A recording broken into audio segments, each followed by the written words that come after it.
Students, आज हम discuss करेंगे कि किस तरह से बोहर थ्योरी ने एक्सप्लेन किया हाइड्रोजन का स्पेक्ट्रम। सबसे पहले हाइड्रोजन का स्पेक्ट्रम कैसे ऑब्टेन होता है, जिसको आप लाइन स्पेक्ट्रम भी बोलते हैं। Spectrum of hydrogen can be obtained by passing electric discharge through the gas. Gas is hydrogen gas.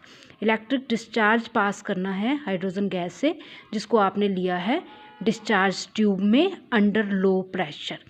तो क्या होगा, the emitted light is analysed with the help of spectroscope. The spectrum consist of a large number of lines appearing in different regions of wavelength. जो different regions of wavelength, इसका क्या मतलब है कि जो हाइड्रोजन का स्पेक्ट्रम है उसमें आपके पास large number of lines appear होंगी। कुछ लाइन्स अपीयर होंगी अल्ट्रावायलेट रीजन में, कुछ लाइन्स अपीयर होंगी विजिबल रीजन में, और कुछ लाइन्स अपीयर होंगी इंफ्रारेड रीजन में। तभी लिखा गया है कि lines appearing in different regions of wavelength. तो some lines appear in visible region, other in ultraviolet and infrared region. तो सबसे पहले क्या हुआ, 1885 में जे बाल्मर ने एक रिलेशनशिप दी वेवलेंथ और वेव नंबर के बीच में, and that is 1/λ is equal to nu bar, जिसकी यूनिट होती है centimetre inverse, is equal to 109677, और ब्रैकेट में है 1/2 का स्क्वायर माइनस 1/n का स्क्वायर। और इसको क्या बोला उसने, इसको उसने बोला बाल्मर फार्मूला। यहाँ पे ये जो n है इसकी वैल्यू या तो 3 है या ग्रेटर देन 3, 4, 5। ठीक है, n इज इक्वल टू और ग्रेटर देन 3, 4, 5, इसको बाल्मर फार्मूला बोलते हैं। इसमें आपके पास जो लाइंस अपीयर हुई वो विजिबल रीजन में अपीयर हुई, और इस वजह से उसने उसको बोला, इसी के साइंटिस्ट के नाम के ऊपर इस सीरीज़ को बोला गया बाल्मर सीरीज़। तो बस आपको ये याद रखना है कि जो बाल्मर ने डिस्कवर की थी स्पेक्ट्रल लाइंस, वो डिस्कवर हुई थी विजिबल रीजन में। तो साइंटिस्ट के नाम पे इनको क्या बोला गया, बाल्मर सीरीज़। ठीक है, तो जिस तरह से बाल्मर सीरीज़ बनी, उसी तरह से afterwards a series of spectral lines फिर ऑब्जर्व किया गया कि सिर्फ हाइड्रोजन का जो स्पेक्ट्रम है वो विजिबल रीजन में ही लाइन नहीं देता, बल्कि वो अल्ट्रावायलेट रीजन में भी लाइंस दे सकता है, इंफ्रारेड रीजन में भी दे सकता है। तो ठीक है, तो a series of spectral lines of hydrogen atom appear in different regions, और उनको उन साइंटिस्ट के नाम के ऊपर उनका नाम दिया गया। सबसे पहले लाइमन सीरीज आई अल्ट्रावायलेट रीजन में, बाल्मर सीरीज पता है विजिबल रीजन में, Paschen series, Brackett series and Pfund series, ये तीनों सीरीज़ काय में आई, इंफ्रारेड रीजन में। तो ये कुछ नहीं है, ये साइंटिस्ट के नाम हैं, उन्हीं नाम के ऊपर लाइंस के नाम दिए हैं। जो लाइन अल्ट्रावायलेट में आई उनको लाइमन में बोला, जो विजिबल में आई उनको बाल्मर बोला, और ये जो तीनों हैं ये तीनों ही इंफ्रारेड रीजन में आई। राइट, तो एक जनरल एक्सप्रेशन बना, बाल्मर सीरीज़ के ऊपर ही बेस्ड है ये। 1/λ is nu bar is equal to R 1/n1 का स्क्वायर माइनस 1/n2 का स्क्वायर। ये बना एक जनरल फॉर्मूला। n1 हुई ग्राउंड स्टेट और n2 हुई एक्साइटेड स्टेट। तो याद रखना है n2 is always greater than 1। तो r इज रिडबर्ग कांस्टेंट, जिसकी वैल्यू होती है 109677 सेंटीमीटर इनवर्स। और इस इक्वेशन को क्या बोलते हैं आप, रिडबर्ग इक्वेशन। मतलब अगर आपको ये पता है कि इलेक्ट्रॉन ग्राउंड स्टेट में कौन से ऑर्बिट में है तो वो n1 हो जाएगा, एक्साइटेड स्टेट में वो कौन से ऑर्बिट में गया तो वो n2 हो जाएगा। r की value you know 109677, you can calculate new bar. New bar means wave number which is inverse of wavelength, जिसकी यूनिट्स आती हैं सेंटीमीटर इनवर्स। राइट, तो ये जनरल एक्सप्रेशन आपने याद भी कर लेना है। बस आपको ऑब्जेक्टिव टाइप में ये पूछा जा सकता है कि सीरीज़ का नाम आपको पता होना चाहिए, और आपको ये पता होना चाहिए कि कौन सी सीरीज़ कौन से रीजन में आती है। सीरीज़ इज़ नथिंग, ये लाइंस हैं। ठीक है, जैसे हमने पहले डिस्कस कर दिया कि बाल्मर सीरीज़ क्यों बोला गया, बाल्मर साइंटिस्ट के नाम पे। Series means large number of lines जो विजिबल रीजन में आई उनको बोला गया बाल्मर सीरीज़। ठीक है, इसी तरह से लाइमन, बाल्मर, पास्चिन, ब्रैक्ट और फंड सीरीज़। ठीक है, तो ये जस्ट आपने देख लेना है। उसके बाद है अब अभी तक तो आपने ये देखा कि हाइड्रोजन का स्पेक्ट्रम कैसे ऑब्टेन होता है। अब हम एक्सप्लेन करेंगे कि बोहर ने क्या एक्सप्लेनेशन दी हाइड्रोजन के स्पेक्ट्रम के लिए। एक्सप्लेनेशन मीन्स सिंपल सा है। जब हम हाइड्रोजन एटम की बात करते हैं स्टूडेंट्स, तो सबको पता है hydrogen atom has only 1 electron. तो यहाँ पे क्वेश्चन क्या अराइज होता है, यहाँ पे क्वेश्चन अराइज होता है कि जब हम हाइड्रोजन का स्पेक्ट्रम स्टडी करते हैं तो हमारे पास लार्ज नंबर ऑफ लाइंस कैसे बनती हैं, जबकि हमारे पास तो सिर्फ 1 इलेक्ट्रॉन है हाइड्रोजन एटम में। तो क्वेश्चन यही है कि how spectrum consist of large number of lines. तो इसका सिंपल सा आंसर ये है कि जब हम हाइड्रोजन का स्पेक्ट्रम स्टडी करेंगे स्टूडेंट्स, तो हम हाइड्रोजन का सैंपल लेंगे। ठीक है, हम लेंगे सैंपल ऑफ हाइड्रोजन गैस, और जब सैंपल है तो that consist of large number of hydrogen atoms. उस सैंपल में एक हाइड्रोजन का एटम नहीं होगा, उसमें हाइड्रोजन के लार्ज नंबर ऑफ एटम्स होंगे। ठीक है, अब लार्ज नंबर ऑफ एटम्स हैं, जब आप एक्स्ट्रा एनर्जी सप्लाई करोगे तो कुछ एटम्स कम एनर्जी एब्जॉर्ब करेंगे, कुछ बहुत ज़्यादा एनर्जी एब्जॉर्ब करेंगे, कुछ इंटरमीडिएट करेंगे। तो उसी तरह से उनकी एक्साइटेशन हुई। जिन्होंने ज़्यादा एनर्जी एब्जॉर्ब की वो बहुत ज़्यादा एक्साइट हो जाएंगे, जिन्होंने कम एनर्जी एब्जॉर्ब की वो कम एक्साइट होंगे। और ऐसा ही होगा जब वो एक्साइटेड स्टेट से ग्राउंड स्टेट में आएंगे। कुछ एकदम से ग्राउंड स्टेट में आएंगे, कुछ स्टेप वाइज आएंगे, तो इस वजह से बनेंगे लार्ज नंबर ऑफ लाइंस। तो वही एक्सप्लेनेशन देखनी है हम अपने कि बोहर ने हाइड्रोजन एटम के स्पेक्ट्रम के लिए क्या explanation the. Hydrogen has 1 electron only, लेकिन क्वेश्चन है कि स्पेक्ट्रम में large number of lines appear क्यों होती हैं। उसका रीज़न है कि जब हम सैंपल ऑफ हाइड्रोजन गैस लेंगे that contains large number of hydrogen atoms, when energy is supplied by passing electric discharge, electrons excite होंगे। ठीक है, हाइड्रोजन एटम के, क्योंकि लार्ज नंबर ऑफ एटम्स हैं तो डिफरेंट डिफरेंट एक्साइटेशन होगी। ठीक है, और जब ये एक्साइटेड स्टेट से वापस आएंगे तो भी ये डिफरेंटली आएंगे। फॉर एग्जांपल इलेक्ट्रॉन, हम ये सपोज करते हैं कि कुछ हाइड्रोजन एटम्स के इलेक्ट्रॉन सेकंड एनर्जी लेवल को जंप करते हैं। ठीक है, some electrons jump to second energy level. Second energy level means first energy level is K, second is L. ठीक है, तो हम ये सोच के चल रहे हैं कि कुछ इलेक्ट्रॉन सेकंड एनर्जी लेवल को जाते हैं, कुछ थर्ड को जाते हैं, कुछ फोर्थ को जाएंगे, कुछ फिफ्थ को जाएंगे। वो हम पहले बता चुके हैं, क्योंकि जब सैंपल है तो large number of hydrogen atom है, large number of hydrogen atom है तो एनर्जी जो एब्जॉर्ब करेंगे वो भी डिफरेंटली करेंगे। कुछ बहुत ज़्यादा एब्जॉर्ब करके फिफ्थ तक चले जाएंगे एनर्जी लेवल तक, कुछ कम एब्जॉर्ब कर पाएंगे तो वो सेकंड तक ही जा पाएंगे।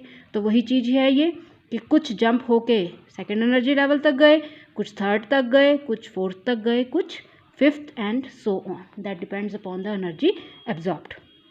अब जो एक्साइटेड इलेक्ट्रॉन हैं they will also come back from higher energy level to ground state in 1 और मोर जंप्स। ठीक है, तो आना तो उन्होंने ग्राउंड स्टेट में ही है, तो कुछ तो एकदम से आ जाएंगे, कुछ जंप करके आएंगे। ठीक है, तो अब देखेंगे आप कि क्या हो रहा है कि फॉर एग्जांपल हम देखते हैं कि कोई इलेक्ट्रॉन है और उसने एनर्जी, मतलब कुछ इलेक्ट्रॉन्स हैं हाइड्रोजन एटम के, कुछ हाइड्रोजन एटम्स हैं, उनके इलेक्ट्रॉन जंप होके कौन से एनर्जी लेवल तक चले गए, फोर्थ। ठीक है, एनर्जी एब्जॉर्ब की और फोर्थ एनर्जी लेवल तक चले गए। Fourth energy level means n = 4, that is K1 L2 M3 N4।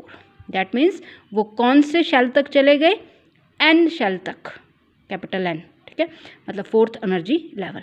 अब जब उन्होंने वापस आना है स्टूडेंट्स, तो यू कैन इजीली सी, एक तो हो सकता है कि वो एकदम से वापस आ जाए ग्राउंड स्टेट में, आना ग्राउंड स्टेट में ही है। ठीक है, एक है कि पहले फोर्थ से सेकंड एनर्जी लेवल तक आए, फिर सेकंड से फर्स्ट को आए। एक पॉसिबिलिटी है कि फोर्थ से थर्ड को आए, थर्ड से फिर फर्स्ट को आए। एक पॉसिबिलिटी है कि फोर्थ से थर्ड को आए, थर्ड से सेकंड को आए, सेकंड से फिर फर्स्ट को आए। आना ग्राउंड स्टेट में ही है लेकिन डिफरेंटली आना है। ठीक है, एक है कि एक ही जंप में आ जाए, एक है कि स्टेप वाइज आए, जंप्स में आए। ठीक है, तो मतलब बोलने का है कि जब इलेक्ट्रॉन जंप करता है from all energy levels higher than n = 1, that is 2, 3, 4 से n = 1 तक आए, तो बनती हैं वो कौन से लाइंस फॉल करेंगी, अल्ट्रावायलेट रीजन में, और कौन सी सीरीज बनेगी, लाइमन सीरीज। तो क्या बोल रही हूँ आपको, जब इलेक्ट्रॉन जंप करे from all energy levels higher than n equal to 1, जैसे जंप करे n equal to 2, 3, 4, 5 so on से n इक्वल टू 1 तक, तो कौन सी लाइंस अपीयर होंगी, विजिबल रीजन में अपीयर होंगी, वो बनेगी लाइमन सीरीज। अगर इलेक्ट्रॉन जंप करे from higher energy level to n equal to 2, ठीक है, यहाँ तक आए, मतलब ग्राउंड स्टेट कौन सी बनी उसकी, 2, यहाँ पे आए हायर से 3, 4, 5, 6 से, तो बनेगी आपकी, वो फॉल करेंगी सारी की सारी विजिबल रीजन में, तो बनेगी बाल्मर सीरीज। उसी तरह से जब हायर से n इक्वल टू 3 को आए तो पास्टिन सीरीज बनेगी, हायर से n इक्वल टू 4 को आए तो ब्रैकेट सीरीज बनेगी, हायर से n इक्वल टू 5 को आए तो फंड सीरीज बने। हायर मीन्स 5 से ज़्यादा, दैट इज 6 से 5, 7 से 5, 8 से 5। ब्रैकेट सीरीज मतलब 5 से 4, 6 से 4, 7 से 4, 4 तक आए। 3 मतलब 3 से हायर, 4 से 3, 5 से 3, 6 से 3, वो स्टेप में भी आ सकता है, जंप्स में भी आ सकता है, लेकिन आना कहाँ है उसने, ग्राउंड स्टेट अगर 3 है तो वो पास्टिन बनेगी, अगर 5 है तो फंड सीरीज बनेगी, ठीक है। तो डिफरेंट डिफरेंट लाइंस अपीयर होंगी डिफरेंट डिफरेंट रीजन में। किस रीजन में आएगी, साइंटिस्ट के नाम के ऊपर, जिस साइंटिस्ट ने उनको डिस्कवर किया उसके नाम के ऊपर बनी है वो सीरीज। तो आप इजीली देख सकते हो इसमें आगे, ये देखो यहाँ पे दिखाया है ये सब कुछ, ये देखो ये है आपका n equal to 1, K shell, L shell, M shell, N shell, O shell, ठीक है। सारे हायर से जब n इक्वल टू 1 तक आए, वो आप हायर ले सकते थे, 5, 6 से भी ले सकते थे, 6 से 1, 5 से 1, 4 से 1, 3 से 1, 2 से 1, तो कौन सी सीरीज बनी, लाइमन सीरीज। ये कौन से रीजन में आती हैं, अल्ट्रावायलेट में, ठीक है। हायर से 2 तक आए, मतलब 6 से 2, 5 से 2, 4 से 2, 3 से 2, तो बाल्मर सीरीज बनी। जब 3 को आए, दैट मीन्स 6 से 3, 5 से 3, 4 से 3, तो पास्टिन बनी। 6 से 4, 5 से 4, तो ब्रैक बनी। 6 से 5 या 7 से 5 भी कर सकते थे आप, और ऊपर जा सकते थे, तो फंड सीरीज बनी, ठीक है। तो ये है, तो लाइमन सीरीज है from n equal to 2, 3, 4, 5 to n equal to 1।